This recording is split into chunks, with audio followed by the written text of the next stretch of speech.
மன்னவனே மணிகண்டனே மாயம் பெற்ற புத்திரனே மகிழ்ச்சியை அளிப்பதற்கு மண்ணில் வந்து பிறந்தவனே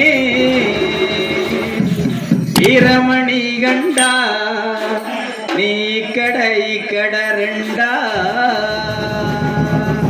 மன்னவனே மணிகண்டனே மன்னவனே மணிகண்டனே மாயம் பெற்ற புத்திரனே மன்னவனே மணிகண்டனே மாயம் பெற்ற புத்திரனே மகிழ்ச்சியை அளிப்பதற்கு மண்ணில் வந்து பிறந்தவனே வீரமணி கண்டா நீ கடை கடரண்டா வீரமணி கண்டா நீ கடை கடரண்டா வீரமணி கண்டா நீ கடை கடரண்டா வீரமணி கண்டா நீ கடை கடரண்டா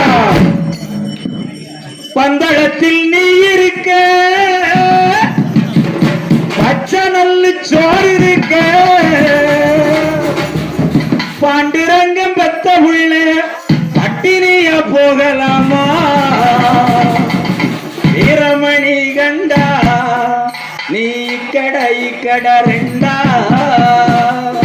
பந்தளத்தில் நீ இருக்க பந்தளத்தில் நீ இருக்க பச்சை நல்லு சோறு இருக்க பந்தளத்தில் நீ இருக்க பச்சை நல்லு சோறு இருக்க பாண்டுரங்கம் பெத்த உள்ள பாண்டுரங்கம் பெத்த உள்ள பட்டினியா போகலாமா வீரமணி கண்டா நீ கடை கடரண்டா வீரமணி கண்டா நீ கடை கடரண்டா வீரமணி கண்டா நீ கடை கடரண்டா வீரமணி கண்டா நீ கடை கடரண்டா. அழகிலே அழகு யானை தான் அழகு.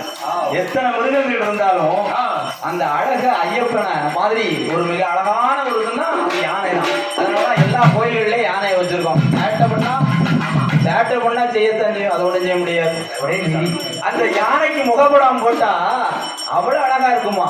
யானை கழுத்தினிலே யானை கழுத்தினிலே அலங்கார மணிவிளக்கு யானை கழுத்தினிலே அலங்கார மணிவிளக்கு பங்கவந்த பத்தனுக்கு பங்கவந்த பத்தனுக்கு பக்கத்துணை வீரமணி கண்டா நீ கடை கடரண்டா வீரமணி கண்டா நீ கடை கடரண்டா வீரமணி கண்டா நீ கடை கடரண்டா வீரமணி கண்டா நீ கடை கடரண்டா.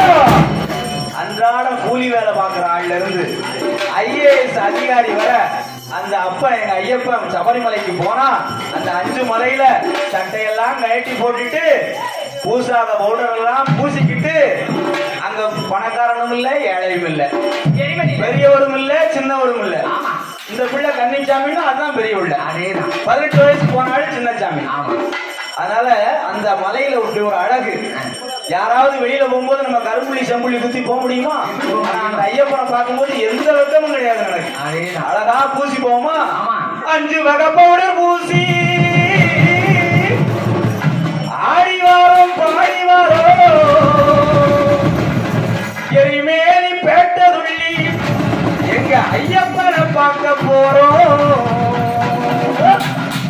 5 வகை பவுடர் பூசி 5 வகை பவுடர் பூசி ஆடி வாரம் பாடி வாரம் 5 வகை பவுடர் பூசி ஆடி வாரம் பாடி வாரம் எரிமேலி பேட்டதுள்ளி எரிமேலி பேட்டதுள்ளி ஐயப்பனை பார்க்க போறோம். வீரமணி கண்டா நீ கடை கடரண்டா வீரமணி கண்டா நீ கடை கடரண்டா வீரமணி கண்டா நீ கடை கடரண்டா வீரமணி கண்டா நீ கடை கடரண்டா.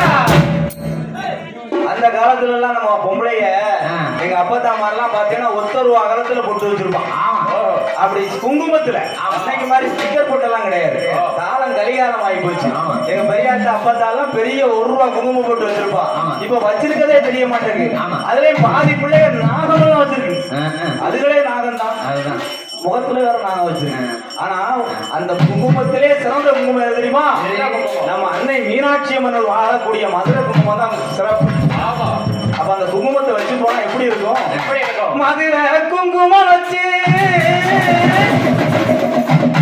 மண்டையில கட்டும் கட்டி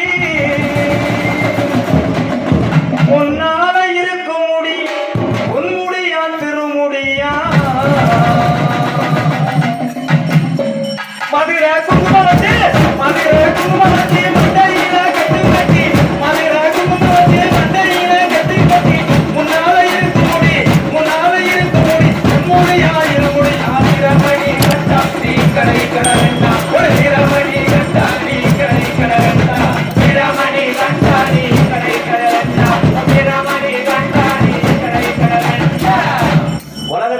ஆயிரம் தெய்வம் இருந்தாலும் நம்ம அப்பா ஆத்தா தான் முத தெய்வம்.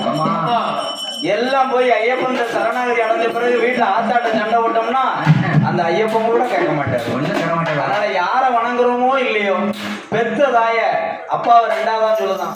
பெத்த தாய வணங்கிட்டு எவன் ஒருத்தன் கோயிலுக்கு போறாரோ அந்த ஐயப்பன் அந்த பக்தர்களுக்கு எல்லாரும் ஆசீர்வாதம் பண்ணுவார். ஊரை மறந்து வாரோ உன்புகளை தேடி வாரோ